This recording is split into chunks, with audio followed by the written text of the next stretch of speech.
نحمده ونصلي ونسلم على حبيبه العظيم أما بعد فأعوذ بالله من الشيطان الرجيم بسم الله الرحمن الرحيم خذ من أموالهم صدقة تطهرهم وتزكيهم بها وصل عليهم إن صلاتك سكن لهم والله سميع عليم إن الله وملائكته يصلون على النبي يا أيها الذين آمنوا صلوا عليه وسلموا تسليما اللهم صل وسلم وبارك على سيدنا ومولانا محمد وعلى آلہ وأصحابہ وبارک وسلم۔ حمد اور صلاۃ کے بعد آپ کے علم ہے کہ آج 10 رمضان المبارک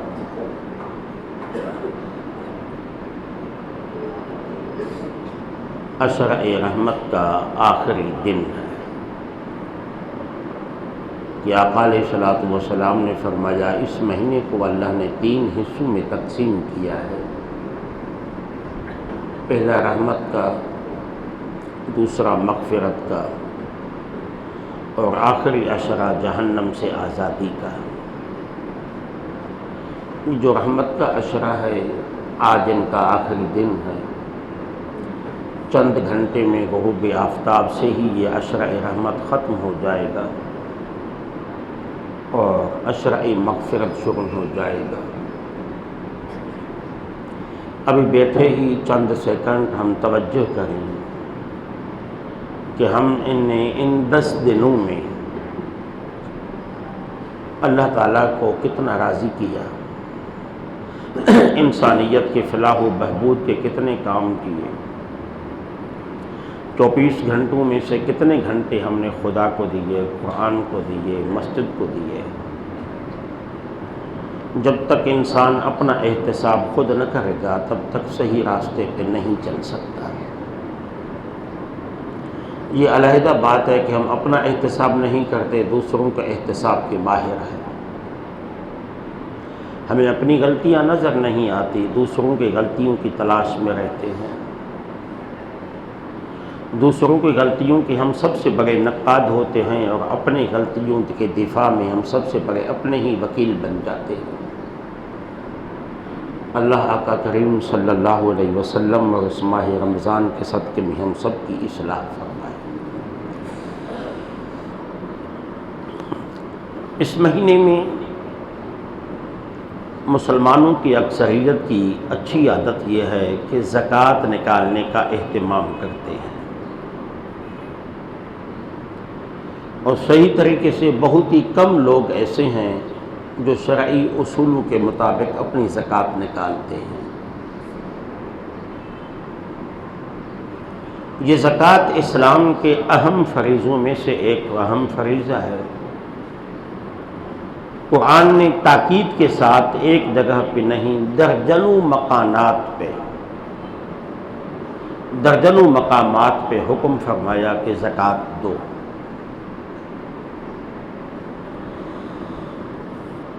اللہ کریم نے فرمایا وَأَقِيمُوا الصَّلَاةَ وَآتُوا الزَّكَاةَ، نماز قائم کرو اور زکوٰۃ ادا کرو، وَارْكَعُوا مَعَ الرَّاكِعِينَ، رکوع کرنے والوں کے ساتھ رکوع کرو، یعنی جماعت کے ساتھ نماز پڑھو۔ ایک جگہ پہ فرمایا وَأَقِيمُوا الصَّلَاةَ وَآتُوا الزَّكَاةَ وَأَطِيعُوا الرَّسُولَ لَعَلَّكُمْ تُرْحَمُونَ، نماز قائم کرو، زکوٰۃ دو، اور میرے اس رسول محتشم کا حکم مانو، اس کی اطاعت کرو تاکہ اللہ قیامت کے دن تم پہ رحم کرے۔ تو عشرہ رحمت کے آخری وقت میں بیٹھنے والوں، اللہ تبارک و تعالیٰ کی رحمت کا سبب 3 چیزیں قرآن میں اس جگہ پہ بیان کی گئی۔ ایک نماز قائم کرنا، دوسرے زکوٰۃ کا اہتمام کرنا، ادا کرنا، تیسرا آقا کریم صلی اللہ علیہ وآلہ وسلم کی اطاعت کرنا۔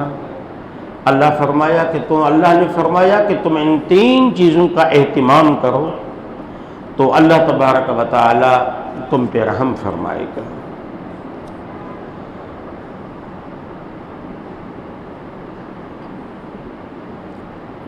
اور ایک جگہ پہ فرمایا وَأَقَامَ الصَّلَاةَ وَآتَى الزَّكَاةَ وَلَمْ يَخْشَ إِلَّا اللَّهَ، جو لوگ نماز ادا کرتے ہیں اور زکوٰۃ دیتے ہیں اور اللہ کے سوا کسی سے نہیں ڈرتے، یہ انسانی زندگی کا اہم پہلو ہونا چاہیے کہ خوف اگر ہو تو وہ صرف اللہ کی ذات کا ہو۔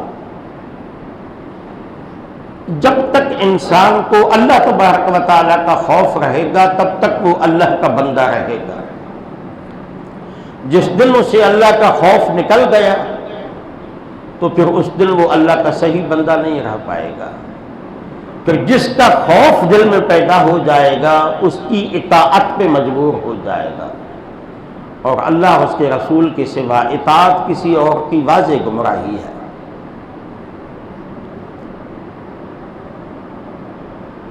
اور پھر وہ لوگ جو صرف اللہ سے ہی ڈرتے ہیں، نماز ادا کرتے ہیں، زکوٰۃ دیتے ہیں، قرآن نے کہا فَعَسَىٰ أُولَٰئِكَ أَن يَكُونُوا مِنَ الْمُهْتَدِينَ، وہی لوگ ہدایت کے راستے پہ ہیں۔ ایک جگہ پہ فرمایا وہی لوگ کامیاب ہیں جو نماز پڑھتے ہیں، اللہ کو راضی کرتے ہیں، زکوٰۃ دیتے ہیں۔ اور ایک جگہ پہ اللہ تبارک و تعالیٰ نے فرمایا خذ من اموالہم صدقۃ، محبوب یہ بھولے بھالے اگر آپ کو صدقہ نہیں دے رہے ہیں نا، زکوٰۃ نہیں دے رہے ہیں، آپ ان سے لے لیں۔ یہ وقت کے حاکم کی ذمہ داری ہے زکوٰۃ نہ دینے والوں کے خلاف قانون بنائے، پارلیمنٹ کی ذمہ داری ہے زکوٰۃ نہ دینے والوں کے خلاف قانون بنائے، ان پہ سزائیں نافذ کرے، کوئی نہ دے تو زبردستی لے۔ تو اللہ نے فرمایا خذ من اموالہم صدقۃ، محبوب ان سے ان کے مالوں میں سے زکوٰۃ لے لو، کیوں تو تطہرہم، آپ انہیں پاکیزہ بنا دو، ان کے مالوں کو پاکیزہ بنا دو۔ ہمارے مال پاکیزہ تب بنیں گے جب پہلے ہم اس کی زکوٰۃ نکالیں گے۔ میں عموماً کہا کرتا ہوں کہ پہلے اپنے مال کی زکوٰۃ نکال کے اس مال کو پاکیزہ بناؤ، پھر اس کو اللہ کی راہ میں نفلی صدقات میں لگاؤ، دیکھو خدا کا کرم کیسا ہو جاتا ہے۔ ہمارے مال چونکہ یا تو پہلے ہی حلال طریقے سے نہیں آتے، اگر پہلے حلال طریقے سے ہم مال جمع کر بھی لیتے ہیں تو سیدھی بات ہے اس کی زکوٰۃ ہم نہیں نکالتے، نکالتے ہیں تو پوری طرح زکوٰۃ نہیں نکالتے، اس میں بھی بچنے کی کوشش کرتے ہیں کہ کسی بھی طریقے سے بچا جائے۔ دو مسائل مجھ سے جو زیادہ پوچھے جاتے ہیں، تین بلکہ، وہ اس طرح پوچھے جاتے ہیں کہ کوشش کی جاتی ہے کہ بچ نکلے۔ ایک طلاق دے کے آیا ہے، بار بار بیان بدلتا ہے تاکہ طلاق واقع نہ ہو، پہلے دے کے آیا ہے۔ ابھی چند دنوں پہلے ایک صاحب آئے تھے، پڑھے لکھے تھے، حافظ قرآن تھے، نیک بندے تھے، ان کو پورا خاندان ان کا ان کے ساتھ تھا، تو مجھے کہنے لگے جنہوں نے طلاق دیا، وہ کہنے لگے نہیں میں نے تو طلاق نہیں دی ہے۔ میں نے کہا آپ نے کیا دیا ہے؟ بولا میں نے طلاق دی ہے۔ میں نے کہا طلاق نہیں دی ہے، طلاق دی ہے، جملہ سمجھ میں نہیں آیا، میں مسجد میں بیٹھا ہوں، شاید وہ بھی نماز میں ہوں بھی صحیح، آپ کے پڑوس کا ہی ہے۔ میں نے کہا طلاق نہیں دیے، طلاق دیے، یہ کیا؟ بولا امام صاحب آپ پڑھے لکھے کم ہیں کیا؟ طلاق طوا سے لکھی جاتی ہے، میں نے بغیر مخرج کے تا سے دی ہے جس سے دو نقطے ہوتے ہیں۔ اللہ اکبر، اب بات سمجھ میں آ گئی جی؟ کتنی بچنے کی کوشش ہے۔ طلاق طوا سے لکھی جاتی ہے، طوا عین غین جی، طلاق طوا سے لکھی جاتی ہے، میں نے جو دیے میں نے مخرج کے ساتھ قرات کے ساتھ نہیں دی، بس میں نے کہا جاؤ تمہیں طلاق ہے، تو وہ 2 نقطے والی تھی، 2 نقطے والی طلاق تو نہیں ہوتی۔ اللہ ہدایت دے۔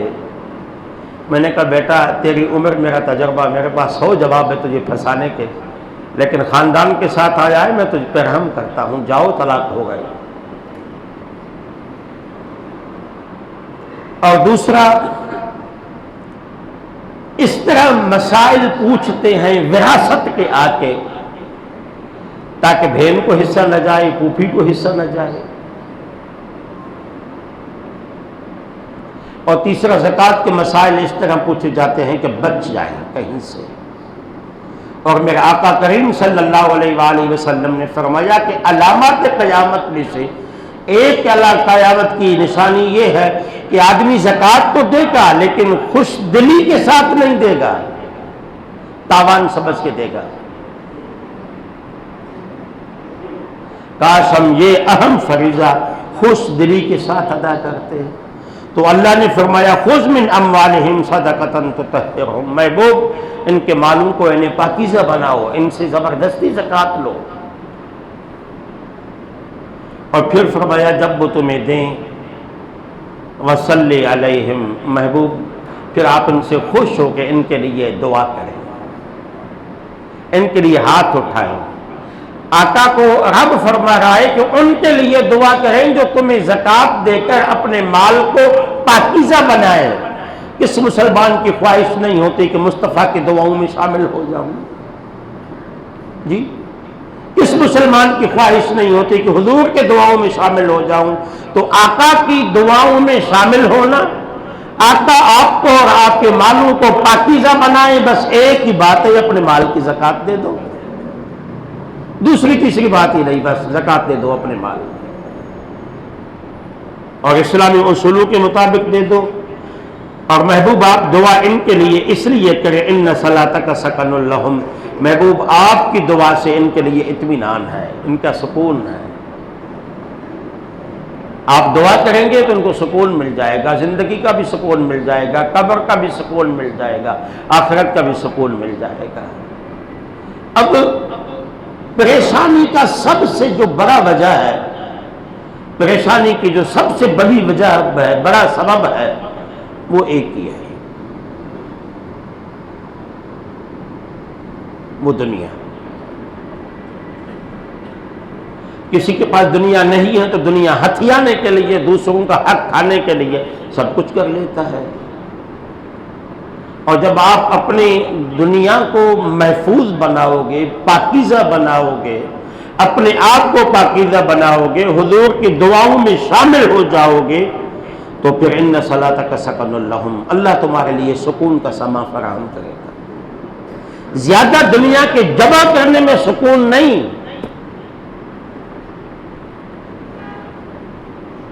زیادہ دنیا کے جمع کرنے میں سکون نہیں ہے۔ سکون کس میں ہے؟ سکون اس میں ہے کہ جو اللہ نے آپ کو دیا ہے، میں نفلی صدقات کی بات نہیں کر رہا، میں فرض صدقات کی بات کر رہا ہوں، جو اللہ نے آپ کو دیا ہے ان میں سے اللہ کی راہ میں دے دو۔ جب یہ بحیثیت مسلمان عقیدہ ہے کہ ہمارا مال ہمیں کس نے دیا، بولیے ذرا زور سے، تو آپ بھی بولا کریں، کس نے دیا؟ اللہ نے۔ پکا عقیدہ ہے، ایمان ہے۔ اچھا یہ میں گھڑی آپ کو دوں اور کہوں واپس دے دو تو مجھے حق حاصل ہے، کیونکہ میری چیز ہے۔ جب اللہ نے دیا تو اللہ کو تو حق حاصل ہے کہ پورے کا پورا واپس لے لے، لیکن اس نے پورا نہیں لیا، آدھا بھی نہیں لیا، اس نے کہا 39 حصے اپنے پاس رکھ لو، 40واں حصہ مجھے دے دو، وہ بھی روزانہ کے بنیادوں پہ نہیں، سال میں ایک مرتبہ، اور وہ بھی اپنا قرضہ نکال لو، رہنے کا مکان نکال لو، گھومنے کی سواری نکال لو، کاروبار کے لیے دکان نکال دو، کار ہے تو کار پہ بھی زکوٰۃ نہ دو، جو میں نے تمہیں اضافی دیا ہے نا، بچ کے رکھا ہے، جو تم نے بچا کے رکھا ہے، بینکوں میں رکھا ہے، سونا چاندی جمع کر کے رکھا ہے، جو تمہاری ضرورت سے زیادہ ہے وہ بھی سارا نہیں مانگ رہا، آدھا بھی نہیں مانگ رہا، اس کے مانگنے کا سلیقہ تو دیکھو یار کتنا کم مانگا ہے، اور مانگ کے کہتا ہے من یقرض اللہ قرضا حسنا، کون ہے جو اللہ کو قرض دے دے؟ مانگنے کا سلیقہ دیکھو، مانگ بھی رہا ہے سب کچھ دے کر، جی سب کچھ دے کر جب وہ مانگ رہا ہے آپ سے تو ضرورت کی ساری چیزیں اپنے پاس رکھ لو تاکہ اپنے بچوں کی زندگی سے بے فکر ہو جاؤ۔ اللہ گھر سے زکوٰۃ مانگتا ہے، آپ کہتے بچے کہاں رہیں گے؟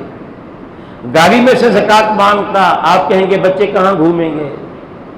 دکان کاروبار میں سے کہتا کہ اس کا حصہ کاٹ کے مجھے دے دو، دکان میں مشینری رکھی ہے، فیکٹری میں مشینری رکھی ہے، اس کا حصہ مانگتا، حق تھا، لیکن اس نے کہا نہیں، میں رب ہوں، تم سے لینے والا نہیں، میں دینے والا ہوں تم کو۔ جو زیادہ میں نے چیزیں دی ہیں نا، زیادہ، ان زیادہ میں سے بھی 39 حصے اپنے پاس رکھ لو، ان زیادہ میں سے بھی 39 حصے اپنے پاس رکھ لو، جو 40واں حصہ بچ جائے۔ دیکھیں 40واں حصہ کتنا کم ہے، کوئی مال میں سے نہیں، ضرورت میں زیادہ میں سے جو تمہارے پاس 40واں حصہ بن جائے وہ مجھے دے دو، اور پھر جب آپ 40واں حصہ مجھے دو گے تو میں کیا کروں گا؟ وَمَا آتَيْتُم مِّن زَكَاةٍ تُرِيدُونَ وَجْهَ اللَّهِ، اور جو مجھے زکوٰۃ دیتے ہیں یہ 40واں حصہ ضرورت سے زیادہ مال کا مجھے دیتے ہیں، تو پھر وہ میری رضا کے لیے جب مجھے دیتے ہیں، اللہ فرماتا ہے فَأُولَئِكَ هُمُ الْمُضَاعِفُونَ، یہ مجھے نہیں دیتے ہیں، اپنے دیے ہوئے کو دگنا کرنے کے لیے مجھے دیتے ہیں، اپنے مال کو بڑھانے کے لیے مجھے دو کہ میں تمہارا مال بڑھا دوں گا۔ جی سلیقہ دیکھے مانگنے کا اس رب کا، وہ تو کریم کا کہہ دیتا میرا حکم ہے دے دو، نہیں، وہ رغبت دلا رہا ہے کہ مجھے دو، میں تمہارے مال کو بڑھا دوں گا، مجھے دو، میرا محبوب تم سے راضی ہو جائیں گے، مجھے دو، میرے محبوب تمہیں اپنے دعاؤں میں یاد رکھیں گے۔ یہ سارے اعزازات کن لوگوں کے لیے ہیں؟ ان کے لیے جو اللہ کی رضا کے لیے زکوٰۃ دیتے ہیں۔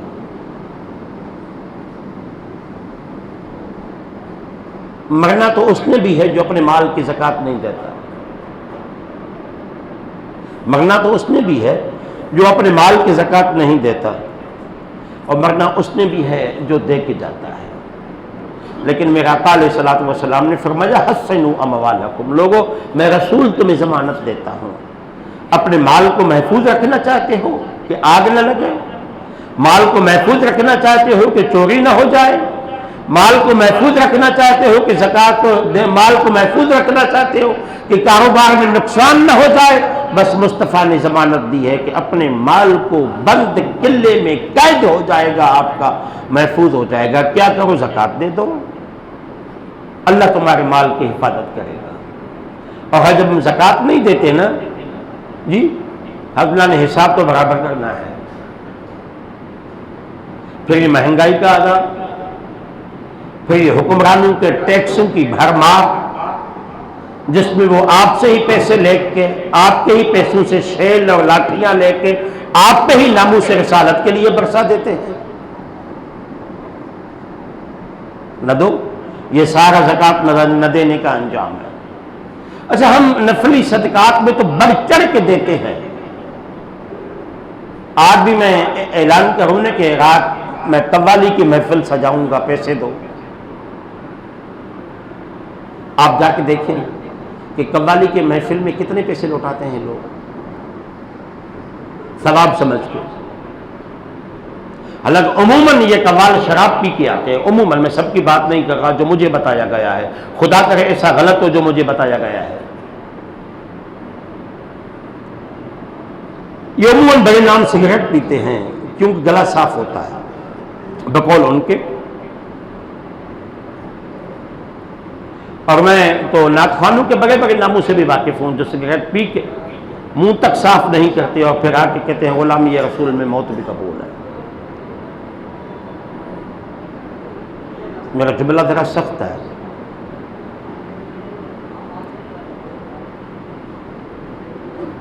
لیکن آپ کی اصلاح کے لیے ہے۔ بابا جی کو یار کرسی لگا کے دو، یہ بالکل نہیں بیٹھ پاتے، عمر کے اس حصے میں ہے۔ اگر یہ دروازے کی جگہ کسی اور جگہ پہ لگا کے دیں تو اچھا ہوگا۔ یہ نمازی آئیں گے جائیں گے، بابا جی کو تکلیف ہوگی۔ کوشش کریں، میں تھوڑا صبر کر رہا ہوں، انتظار کر رہا ہوں۔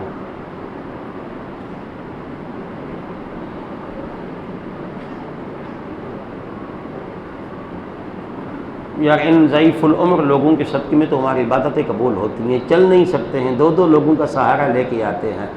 جوانوں سیکھ لو، ان اللہ کے بندوں سے سیکھ لو، یہ کتنے خدا کو پیارے ہیں۔ یہ کیا ہے؟ یہ جوانی میں نماز پڑھنے کی عادت ہے، یہ کچھ بھی نہیں ہے، بس یہ جوانی میں نماز پڑھنے کی عادت ہے۔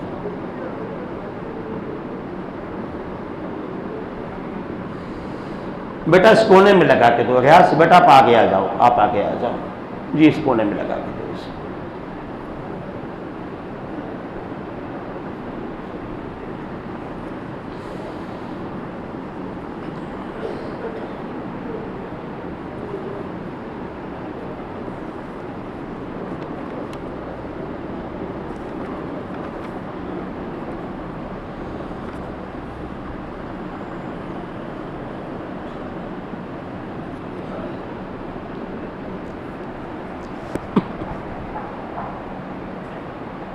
جی درود پاک پڑھ لیں آپ، اللہم صلی وسلم۔ یار میں کبھی کبھی درود پاک کا کہتا ہوں، آپ کو سمجھ گئے؟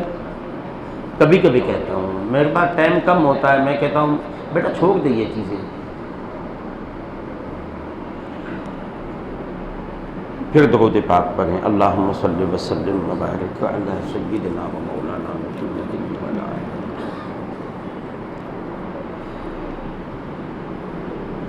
جی تو میں عرض کر رہا تھا کہ اپنے مال کو محفوظ بناؤ زکوٰۃ کے ذریعے، اپنے مال کو پاکیزہ بناؤ زکوٰۃ کے ذریعے، اور زکوٰۃ اول ہے، نفلی صدقات بعد میں ہے۔ میں یہ کہہ رہا تھا کہ قوالی پہ آپ کو چندہ بہت ملے گا، نعت خوانی پہ بھی ملے گا۔ اگر میں کہوں نا مجھے مدرسہ چلانا ہے، قاری صاحب کی قراءت کے استاد کی تنخواہ کے لیے پیسے چاہیے تو نہیں آتے۔ جہاں مثبت جگہوں پہ پیسہ لگنا چاہیے وہاں مسلمان نہیں لگاتا۔ کیوں؟ اس لیے کہ خدا کے لیے ہم نہیں کرتے، واہ واہ کے لیے کرتے ہیں۔ جب نوٹ نچھاور کرتے ہیں ان قوالوں پہ تو مووی بھی بنتی ہے، دنیا بھی دیکھتی ہے جی کہ بڑی بڑی گڈیاں نکال کے پھینک رہا ہے۔ اب مسجد میں خاموشی سے سامنے ڈبے میں آپ 10 روپے 20 روپے ڈال دیں گے، کوئی دیکھے گا تو نہیں، اور کوئی واہ واہ بھی نہیں کرے گا۔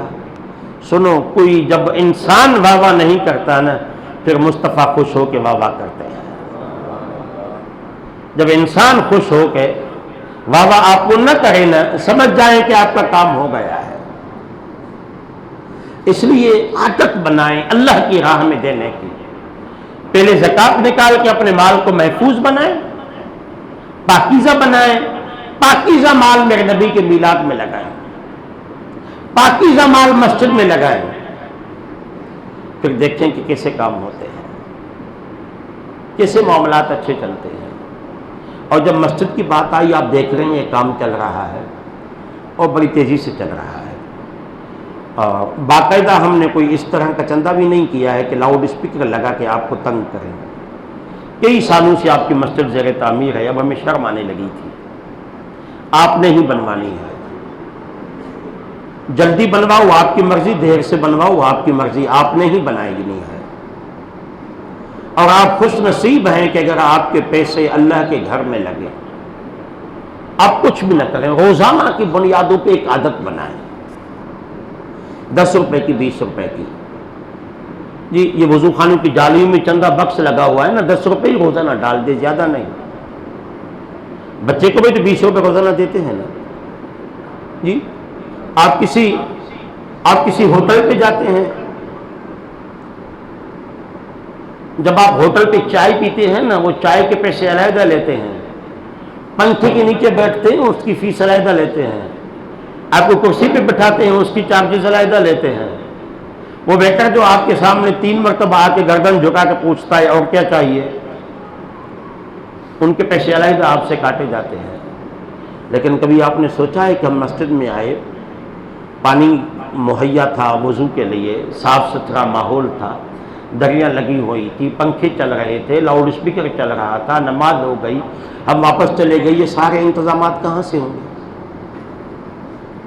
کیونکہ رمضان میں دینے کی مسلمانوں کی عادت ہے، ہم یہ نامور عادی بھکاری فقیروں کو دے کے اپنے پیسے ضائع کرتے ہیں۔ نوجوان کماتا نہیں ہے، ہاتھ پھیلانے کی اس میں عادت پڑ گئی، جو گناہ کے کام میں تعاون ہے ان کو نہ دیں۔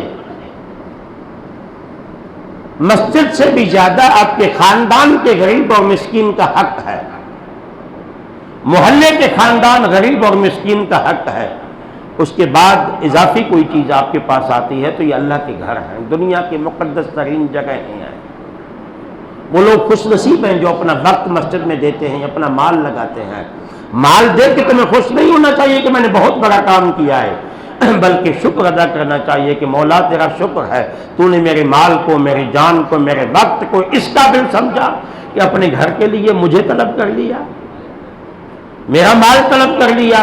اللہ کے یہاں خزمہ کمی تو نہیں ہے، بولا تیرے پاس تو بہت سارے لوگ تھے، سب کو چھوڑ کے تو نے مجھے اپنے گھر کی خدمت کے لیے منتخب کیا ہے، مولا یہ تیرا شکر ہے۔ عادت بنائیں، اللہ کی راہ میں دینے کی عادت بنائیں۔ تو اور زکوٰۃ کا معاملہ، جب انسان کے پاس پیسہ نہیں ہوتا نا، پھر وہ تب تک تو اللہ سے دعائیں کرتا ہے مولا دے دے، اب جب آ جاتا ہے تو نفس شیطان کہتا ہے کہ اگر یہ مال زکوٰۃ دو گے نا تو پیسہ آپ کا کم پڑ جائے گا۔ حالانکہ کم نہیں پڑتا، قرآن کہتا ہے کہ یہ بڑھتا ہے زکوٰۃ دینے سے آپ کا رزق۔ اور ایک جگہ پہ اللہ نے فرمایا والذین هم للزکاۃ فاعلون، وہ لوگ جو زکوٰۃ ادا کرتے ہیں پابندی کے ساتھ، اولئک هم الوارثون، یہ وہی لوگ وارث ہیں، کس کے؟ الذین یرثون الفردوس هم فیہا خالدون۔ زکوٰۃ ادا کرنے سے اللہ جہاں تمہارے مال کو محفوظ رکھتا ہے، وہاں اللہ تمہیں جنت کا وارث اور مالک بنا دیتا ہے۔ قرآن دعوت دے رہا ہے، ترغیب دلا رہا ہے، کبھی جنت کی باتیں کر رہا ہے، کبھی کامیابی کی باتیں کر رہا ہے، کبھی کامیابی کی ضمانت دے رہا ہے، کبھی مال بڑھانے کی ضمانت دے رہا ہے۔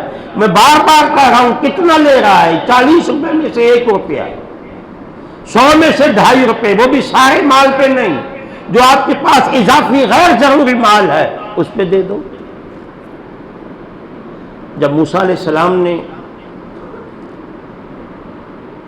قارون چچا زاد بھائی تھے موسیٰ علیہ السلام کے، خاندان کے تھے، بہت غریب تھے، موسیٰ علیہ السلام کے پاس آئے، اللہ کے نبی ہو دعا کرو پیسہ آ جائے، کہا وعدہ کرو پھر اللہ کا حصہ نکالو گے، زکوٰۃ دو گے؟ بولا بالکل دوں گا، جب خدا دے گا، میں تو کنگلا ہوں، میرے پاس کچھ بھی نہیں، جب وہ دے گا تو میں زکوٰۃ دوں گا۔ موسیٰ علیہ السلام نے دعا کی، پیسے آ گئے، سال کے اندر بہت سارا مال جمع ہو گیا۔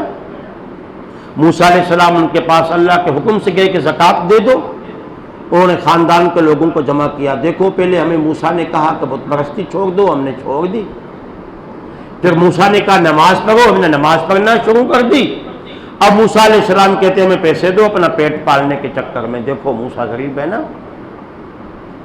میٹنگ بلا لی، اجلاس بلا لیا، لوگوں نے طے کر لیا کہ نہیں دیں گے۔ موسیٰ علیہ السلام پھر چلے گئے، دے دو، انہوں نے کہا اپنا پیٹ پالنے کے لیے آئے ہو؟ کہا مجھے نہ دو، اپنے ہاتھ سے غریبوں کو دے دو، اپنے ہاتھ سے غریبوں کو دے دو۔ بولا میں تو نہیں دیتا۔ بولا تم نے وعدہ کیا تھا کہ اللہ کی راہ میں دوں گا۔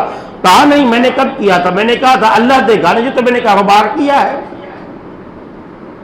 یہ تو میں نے دن رات کی محنت کی ہے، تیرے خدا نے تو مجھے نہیں دیا ہے، میں نہیں دوں گا، جاؤ۔ موسیٰ علیہ السلام تیسری بار آئے تو جان چھڑانے کے لیے انہوں نے شہر بھر کے مقتدر اور معزز لوگوں کو جمع کیا، جو اس وقت مقتدر سمجھے جاتے تھے، معزز آج کے دور کی طرح۔ انہوں نے کہا موسیٰ سے جان کیسے چھڑانی ہے؟ میں ایک نکتہ دے رہا ہوں، تبلیغ کرنے والے زبردستی تبلیغ نہ کریں، ورنہ ایسا بھی ہوتا ہے۔ جب آدمی کے مفاد کے خلاف بات آ جاتی ہے نا، آدمی ایسی گھٹیا حرکتوں پہ بھی اتر آتا ہے۔ طے کیا کہ موسیٰ علیہ السلام پہ زنا کا الزام لگا دیتے ہیں، ایسا گردن جھک جائے گا کہ سر بھی نہیں اٹھا پائے گا کہ زکوٰۃ مانگے۔ یہ زکوٰۃ نہ دینے والوں کے ہیلے بتا رہا ہوں۔ موسیٰ علیہ السلام چوتھی مرتبہ گئے کہ میرے چچا زاد بھائیو، تم پہ رحم آ رہا ہے، زکوٰۃ دے دو۔ اس نے کہا موسیٰ ایسا کرتا ہوں، میں قوم کو جمع کرتا ہوں، آپ آئیں ان کو زکوٰۃ کے مسائل بتائیں۔ اللہ کے نبی تو اس انتظار میں تھے، ہر مبلغ انتظار میں ہوتا ہے کہ چند لوگ جمع ہو تو میں کھل کے بولوں۔ موسیٰ علیہ السلام انتظار میں تھے، لوگوں نے ان کو جمع کیا۔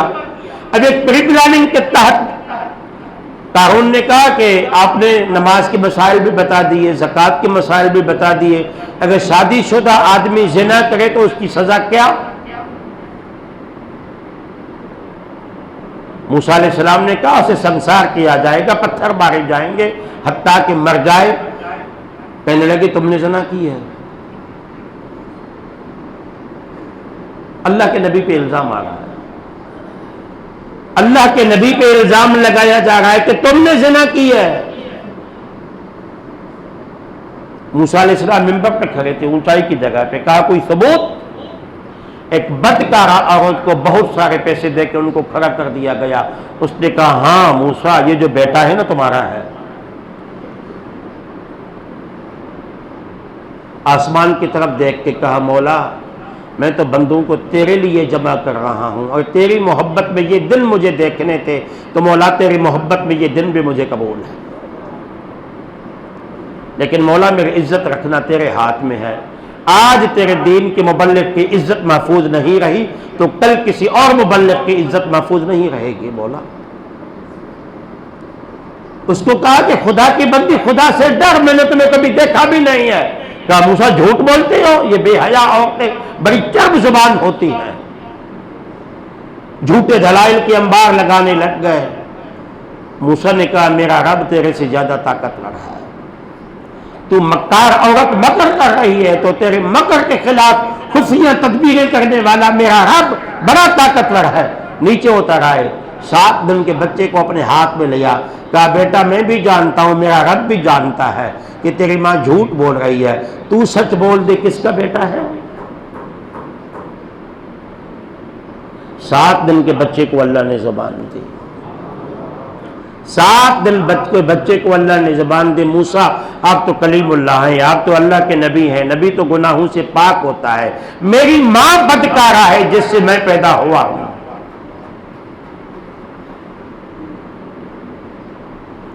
اب موسیٰ علیہ السلام کو شدید غصہ آ گیا، پھر 6ٹھی مرتبہ گئے کہ زکوٰۃ دے دو۔ اس نے کہا میں نہیں دوں گا۔ اللہ کہ موسیٰ علیہ السلام نے آسمان کی طرف نگاہ اٹھائی، مولا اتنی رسوائی کے بعد بھی میں نے تیرے کام کو نہیں چھوڑا۔ اللہ نے کہا پیارے گھبرا نہیں، زمین تیرا حکم ہے، جو کہہ دے، زمین تیرے حکم میں ہے۔ زمین کو حکم دیا سے نگل جا، زمین نگلنے لگی، جی پنڈلیوں تک گیا، گھٹنوں تک گیا، جب کمر تک پہنچانا چیخ کے کہا موسیٰ مجھے معاف کر دو۔ جلالی تھے، اور حکم دیا زمین کو نگل جا۔ جی جب گردن تک آیا نا، ہاتھ جوڑ کے کہا موسیٰ وعدہ کرتا ہوں زکوٰۃ بھی دوں گا، مجھے معاف کر دو۔ پھر زمین کو حکم گیا، زمین نے نگل لیا۔ جب زمین اس کو نگل گئی نا، موسیٰ واپس آ رہے تھے، اللہ نے راستے میں وحی بھیجی کہ موسیٰ مجھے میری عزت اور جلال کی قسم، اس نے تجھے کہا تھا کہ معاف کر دو، تو نے اسے معاف نہ کیا، میرا دشمن ہی صحیح، اگر مجھ سے اس وقت معافی مانگ لیتا تو میں معاف کر دیتا۔ ارے وہ قارون جو اس کا بدتر دشمن ہے وہ معافی مانگ لے تو رب اسے معاف کر دیتا ہے۔ مسلمان تو اس رمضان کے موقع غنیمت کو کیوں ضائع کر رہا ہے؟ اپنے گناہوں کی معافی کیوں نہیں مانگتا؟ وہ تو اتنا کریم ہے نا، اتنا رحیم ہے کہ فرعون پہ جب عذاب ہوا، فرعون پہ جب عذاب ہوا، پانی میں ڈوبنے لگا، قریب تھا کہ فرعون توبہ کر لیتا، بڑا دشمن تھا موسیٰ علیہ السلام کا، انا ربکم الاعلی، سب سے بڑا خدا میں ہوں کہتا تھا۔ جب وہ مرنے لگا تو جبریل آئے، ان کا منہ کھول کے اس کے منہ میں کیچڑ ڈالنے لگے۔ فرعون تو مر گیا۔ اللہ نے پوچھا جبریل یہ تو نے کیا کیا؟ کہا مولا میں تیری رحمت سے واقف ہوں، میں تیرے مغفرت کے جذبے سے واقف ہوں۔ اس نے زندگی بھر تیرے نبی کو ستایا، موسیٰ کو، مومنوں کو ستایا، ان کا جینا حرام کر دیا، تیرے نام لیواؤں کو زندہ کڑائی میں ڈال کے ان کو جلا کے بھون کر دیا، ان کو آگ میں جلایا۔ میں نے اس کے منہ میں کیچڑ اس لیے ڈال دی تاکہ اگر یہ مرتے وقت بھی تیری دربار میں توبہ کر لیتا، معافی مانگ لیتا، مولا میں تیری مزاج سے واقف ہوں تو اسے بھی معاف کر دیتا۔ میں نے اس کے منہ میں مٹی ڈال دی تاکہ اسے توبہ کی توفیق نہ ہو، یہ جہنم میں جائے، تاکہ دنیا دیکھے جو نبی کا گستاخ ہوتا ہے اس کا انجام کیا ہوتا ہے۔ اللہ نے فرمایا جبریل تو نے تو موسیٰ کی محبت میں، نبی کی محبت میں اس کی زبان میں کیچڑ ڈال کے اس کی زبان کو بند کر دیا تھا، میری عزت اور جلال کی قسم اس وقت بھی دل ہی دل میں مجھ سے معافی مانگ لیتا تو میں فرعون کو بھی معاف کر دیتا۔ جی تو اب وقت ہے اس سے معافی مانگو، اب وقت ہے اس کو راضی کرو، چھوڑ دو دنیا کے گورکھ دندے، اپنا جان اپنا مال سب اللہ کی راہ میں وقف کر دو، اپنی طاقت کے مطابق حلال مال میں سے زکوٰۃ نکالو، 5 وقت کی نماز پڑھیں، قرآن پڑھیں، مسجد سے محبت کریں، یا یہ اللہ کا گھر ہے، آپ کو ہمیشہ کام آئے گا۔ اللہ ہمیں عمل کی توفیق عطا فرمائے۔ وما علینا الا البلاغ۔